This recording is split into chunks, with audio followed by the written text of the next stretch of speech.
Muito bom dia. Hoje eu vou falar um pouco para vocês sobre dois projetos, que é o projeto de telesaúde e o projeto Os Seus, de que forma há uma comunicação, uma conversa entre essas duas atividades de pesquisa, né, que nós estamos desenvolvendo aqui no Rio Grande do Norte. E eu vou falar inicialmente um pouco sobre o telesaúde e depois eu falo de que forma o Os Seus ele está sendo incluído também nas ações e atividades que a gente desenvolve junto à telesaúde. Bom, então vou falar um pouco primeiro sobre a questão do projeto telesaúde aqui no nosso estado e trazer uma visitação histórica sobre como é que aconteceu a telesaúde no Brasil. No Brasil, a primeira iniciativa para discutir e implantar a telesaúde iniciou em 2007 como um projeto piloto, onde alguns estados foram convidados pelo Ministério da Saúde para desenvolver ações de telesaúde naquela época. Em 2011, houve um chamado, né, para que todos os estados desenvolvessem atividades de telesaúde e foi quando o Rio Grande do Norte ele passou a fazer parte efetivamente dessa ação nacional de telesaúde.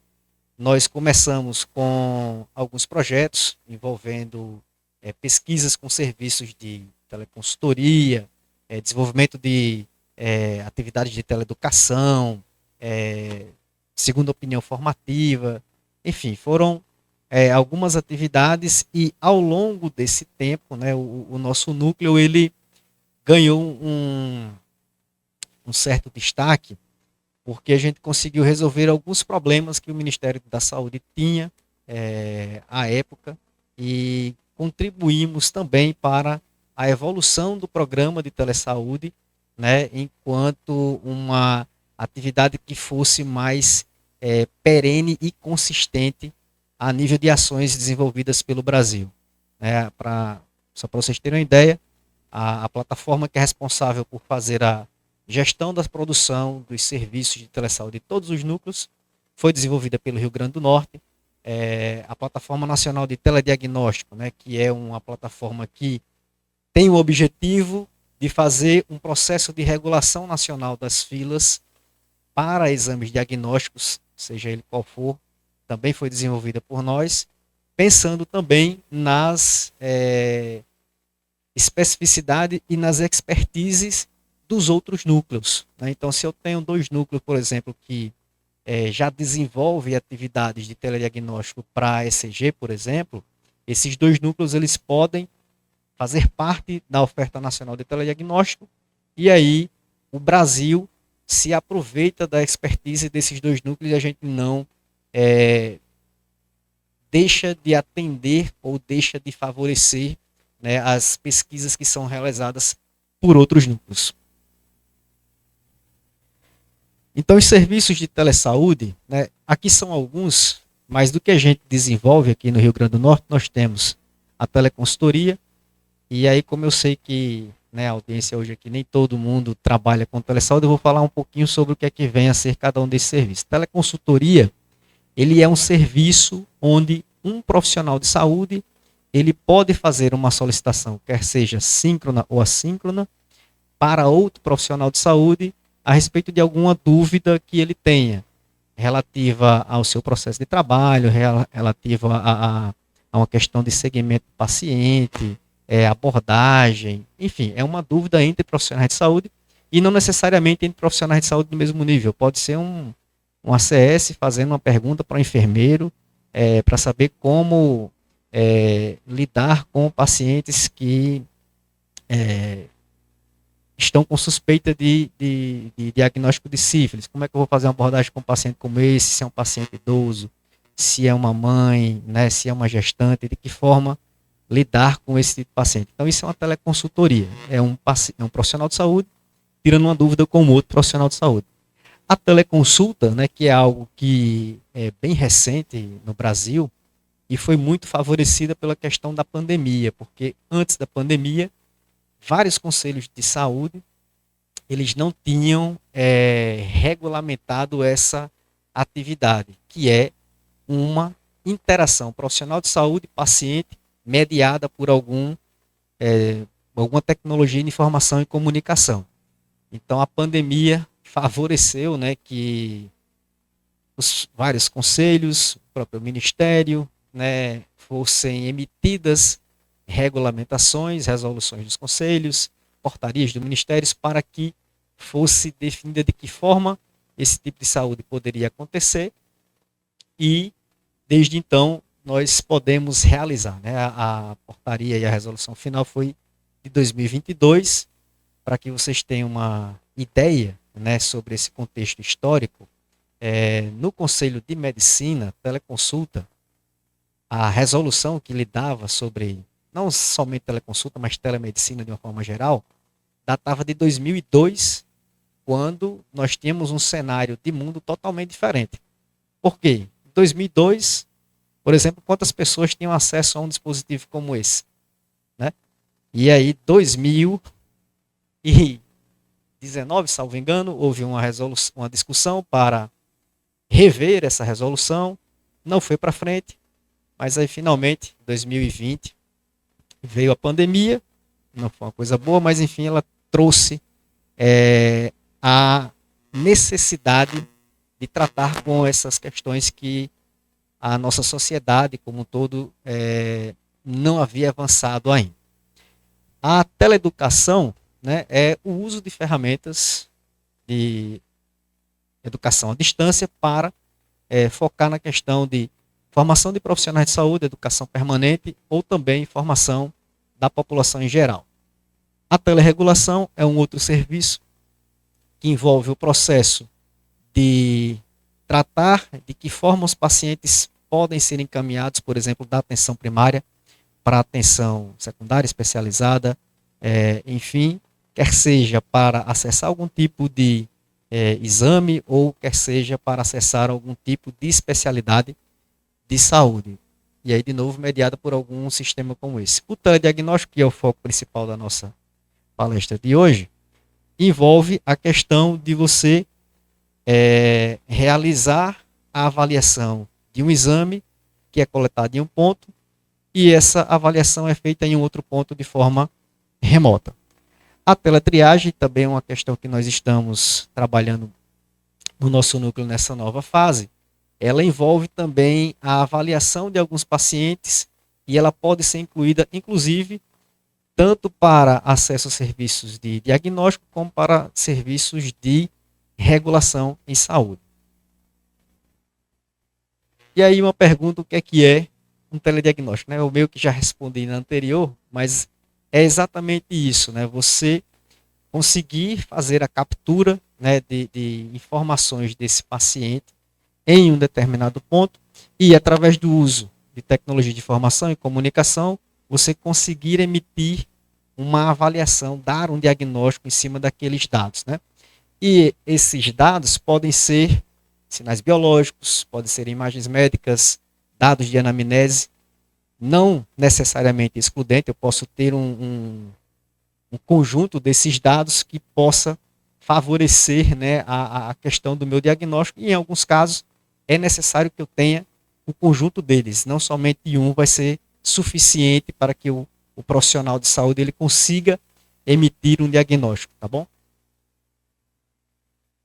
Vantagens do telediagnóstico, e aí veio bastante a calhar essa temática que eu estou abordando hoje, principalmente tendo em vista as discussões que foram feitas pelos outros colegas que me antecederam, né? Aqui, vários de vocês trouxeram uma visão acadêmica e científica sobre processamentos de dados e sinais que é muito próprio das engenharias e das ciências, mas também é importante ver de que forma esses processamentos e essas avaliações elas podem ser incluídas no serviço, né? Ou seja, o profissional de saúde, né, que está lá lidando com o paciente, de que forma ele vai se beneficiar e vai poder fazer um bom uso daquilo que a academia vem desenvolvendo, né? Então, quando você tem um serviço de saúde que ele oferta telediagnósticos, você tem, por consequência, a ampliação do acesso a serviços de saúde que antes não eram possíveis. Né? Existem pacientes que vão estar em condições, por exemplo, de saúde que não permite que ele se desloque do seu município para ir até um centro especializado, ter acesso a esse serviço especializado de saúde. Quando a gente descentraliza isso através de uma solução tecnológica que possibilite que o serviço vá até o paciente, a gente está ampliando o acesso e também está incluindo esse paciente dentro do serviço.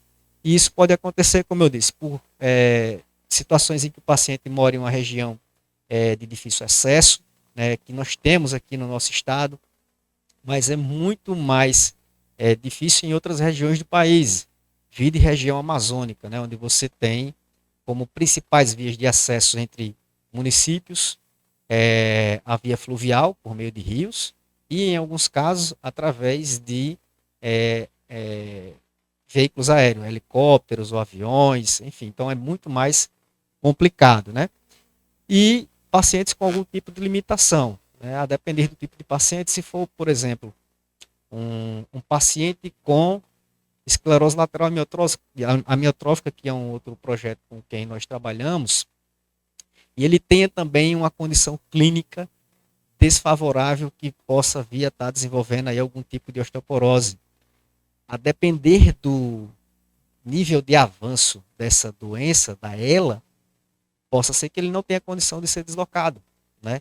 O simples fato de você deslocar esse paciente de um município para outro, você vai colocar ele em um risco tão grande que é melhor você não deslocá-lo e tentar lidar com a situação da forma como está.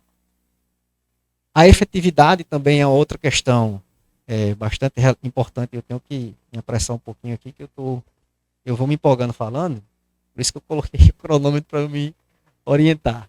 Mas a efetividade do telediagnóstico, ela vem exatamente a partir da redução dos custos, porque se eu consigo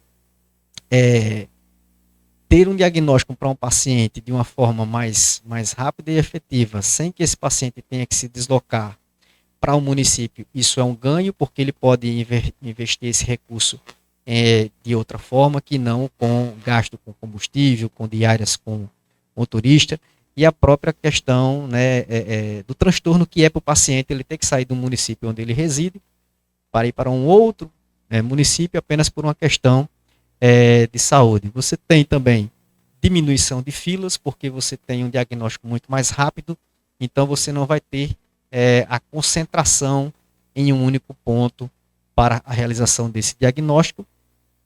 E do ponto de vista acadêmico, você pode ter aí outros ganhos não tangíveis a princípio, que é a aplicação e avaliação dos dados que podem ser produzidos a partir desses telediagnósticos, né, a partir da aplicação de inteligência artificial, que foi um dos outros temas discutido também ao longo dessa semana.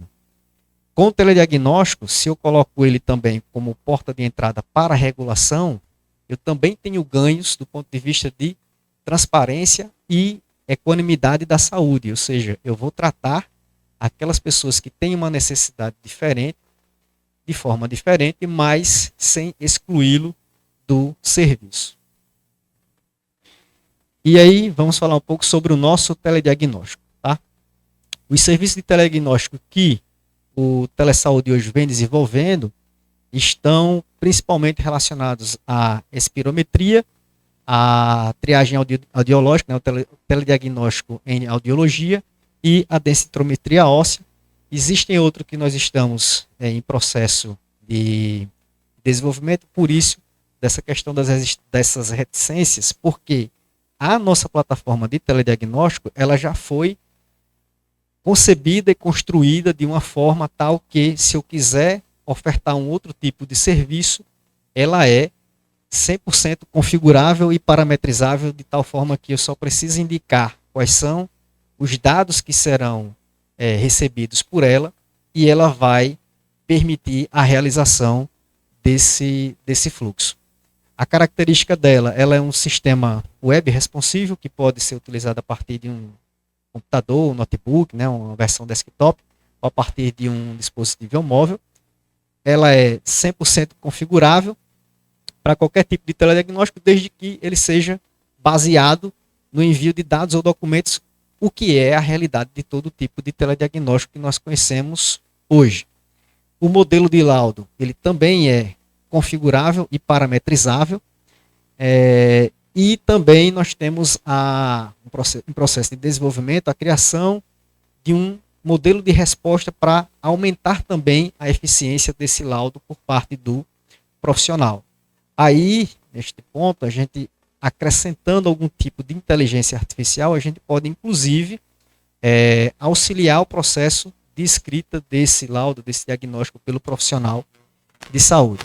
Do lado do paciente, ele também tem a vantagem de ter o acesso, na medida em que o laudo ele esteja disponível, o paciente pode acessar a plataforma, como acontece hoje em vários outros tipos de sistema, independente de ter que ir para a unidade básica de saúde, ele vai receber um token, se ele tiver condição de acessar a internet, ele vai poder ter acesso a isso de casa. Com relação aos perfis de usuário, nós temos 4 principais, que é o paciente. Eu não botei muita explicação porque é autoexplicativo, né? O paciente ele é o foco da plataforma e ele vai ter esse acesso ao telediagnóstico.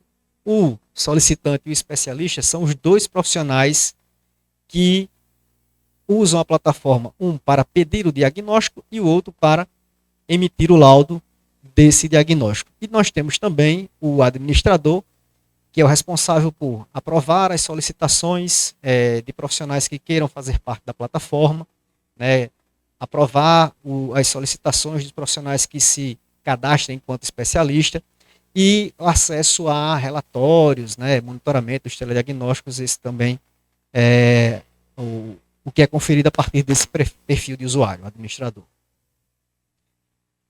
Isso daqui, pensei que essa tela ia ficar um pouquinho maior, mas eu vou tentar explicar, que é o nosso fluxo do telediagnóstico da forma como ele está implantado hoje, tá?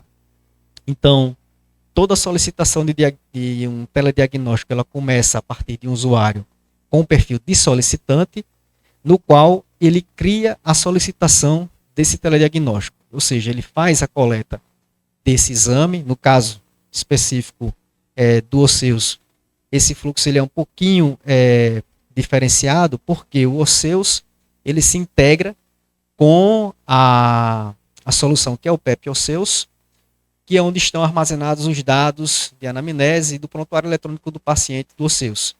E também as informações decorrentes do exame que é feito, que foi tudo que foi discutido aqui ao longo dessa semana, vai para esse prontuário. Esses dados, né, com anamnese e dados que são coletados por Osseus, eles são processados na nuvem, nesse prontuário, e ele faz um indicativo. Esse indicativo é o que o nosso sistema de telediagnóstico recebe. Ou seja, nós recebemos o resultado dessa solicitação do PEP Osseus e ele pode ter ou não, né, um indicativo para a solicitação de um exame complementar do DEXA. Neste caso, quando vem esta solicitação, ela vem diretamente da API do Osseus, ou seja, o nosso sistema de telediagnóstico ele também tem essa previsão de integrar-se com outros sistemas de telediagnóstico ou outras plataformas que realizem exames, e aí nós encaminhamos isso para que seja avaliado por um especialista. Então, é enviado um sinal ali da API do Osseus, não sei se esse danado aqui está funcionando, aqui ó, da API do Osseus sai um sinal, que é recebido, isso aqui é o nosso sistema de telediagnóstico, e o especialista tem acesso a essa solicitação, quer ela venha de um outro sistema, no caso aqui o do Osseus, quer ela venha a partir de uma solicitação dentro do próprio telediagnóstico. Ele avalia essas solicitações, emite um laudo, e esse laudo é o nosso telediagnóstico. Uma vez que o telediagnóstico, o laudo, ele seja emitido, o paciente consegue acessar esse laudo e aí a gente finaliza o processo. Então, esse processo de laudar e esse processo de solicitar é o que nós consideramos um diferencial da nossa plataforma, porque a gente consegue configurá-lo para adequar a solicitação ao tipo de exame que venha a ser necessário. Por exemplo, se eu quiser futuramente colocar telediagnóstico para